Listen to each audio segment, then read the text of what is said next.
Assalamualaikum warahmatullahi wabarakatuh. Salam sejahtera buat semuanya. Yang saya hormati Bapak Profesor Roni Rahmat Peneliti Baskara selaku Rektor dari Universitas Pelipur, dan tentunya para pimpinan dari Universitas Pelipur dan semua rekan-rekan mahasiswa-mahasiswi dan para hadirin yang saya muliakan. Selamat pagi. Satu kehormatan bagi saya pada pagi hari ini untuk bisa berdiri di sini untuk memberikan sedikit prolog sambutan dari saya, yang sebenarnya kalau boleh saya sampaikan bahwa background saya bukan atau tidak terkait dengan budaya, tapi saya mayoritas sekarang kegiatannya bergerak di bidang media. Saya seorang pengusaha dan mulai menekuni bidang politik oleh karena beberapa hal yang mungkin nanti saya bisa sampaikan alasannya. Tema yang diangkat pada kesempatan ini, Communication Day, yang diselenggarakan mulai hari ini, adalah bagaimana meningkatkan rasa cinta khususnya terhadap budaya nasional. Tapi kalau boleh saya tambahkan, bagaimana kita meningkatkan dan menumbuhkan rasa cinta di antara para generasi muda terhadap NKRI. Ini penting sekali karena kita tidak hanya mencintai budaya kita, tapi juga mencintai bangsa kita. Dalam konteks yang luas, hal ini penting sekali karena siapa lagi yang mempedulikan bangsa Indonesia kalau bukan anak bangsa sendiri. Saya ingin sampaikan bahwa asing itu mempedulikan satu bangsa yang lain itu karena kepentingan. Saya di dalam dunia bisnis banyak sekali berhubungan dengan berbagai pihak. Demikian pula kalau kita bicara dalam keluarga, yang mempedulikan keluarga kita tentunya kita sendiri sebagai anggota keluarga. Jadi ini penting sekali bahwa kita sebagai bangsa Indonesia bukan hanya memiliki hak sebagai warga negara, tapi kita juga memiliki kewajiban. Kewajiban yaitu bagaimana kita bisa bersatu padu, kita bisa peduli terhadap bangsa kita menjadi bangsa yang besar yang kita banggakan bersama-sama, termasuk budaya kita. Saya setuju dengan pendapat Pak Roni bahwa kita tidak boleh naif dalam arti tidak reseptif, tidak bisa menerima budaya bangsa lain.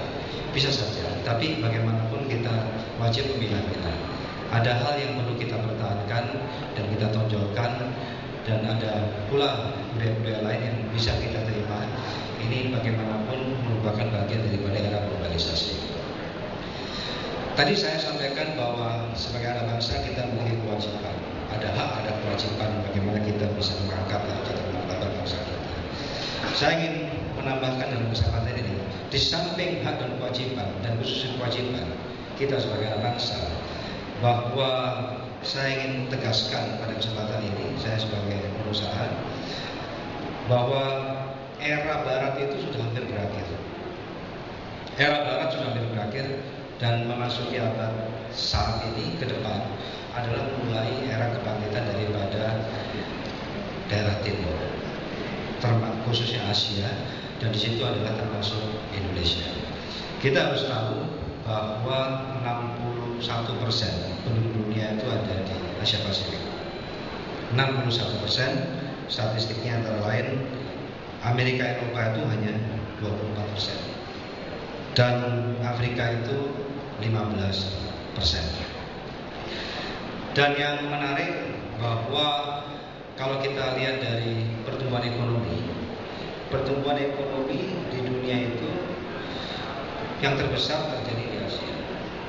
Ya, saya bisa katakan untuk negara di Asia yang penduduknya di atas 100 juta, rata-rata pertumbuhan ekonomi itu di atas 6% per tahun.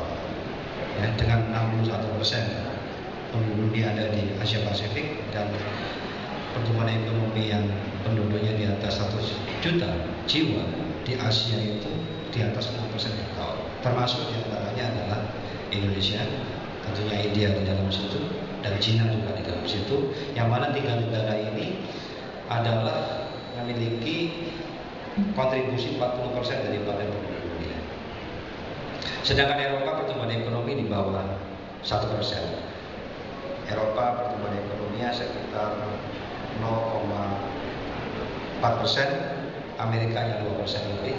Jadi yang ingin saya garis bawahi di sini adalah ekonomi sudah mulai shifting ke arah Asia. Jadi kita harus percaya diri bahwa ke depan yang khususnya relevan bagi generasi muda itu adalah milik Asia termasuk Indonesia. Karena Indonesia adalah negara terbesar ketiga populasinya di Asia. Ya, jadi dengan ekonomi shifting ke Asia, dengan pertumbuhan ekonomi yang tinggi, dan Indonesia adalah salah satu penggeraknya juga dengan pertumbuhan 6% lebih, kemudian dan kita juga negara terbesar dari populasi ketiga di dunia, dan yang tidak kalah menariknya bahwa perkembangan daripada satu bangsa itu tidak lepas daripada populasi. Semakin muda populasinya, semakin besar potensinya, karena makin muda tentunya makin produktif, tapi kalau tidak dikelola dengan baik bisa destruktif juga. Di Asia, negara dengan populasi di atas 100 juta yang memiliki penduduk muda itu ada dua, hanya India dan Indonesia. Di mana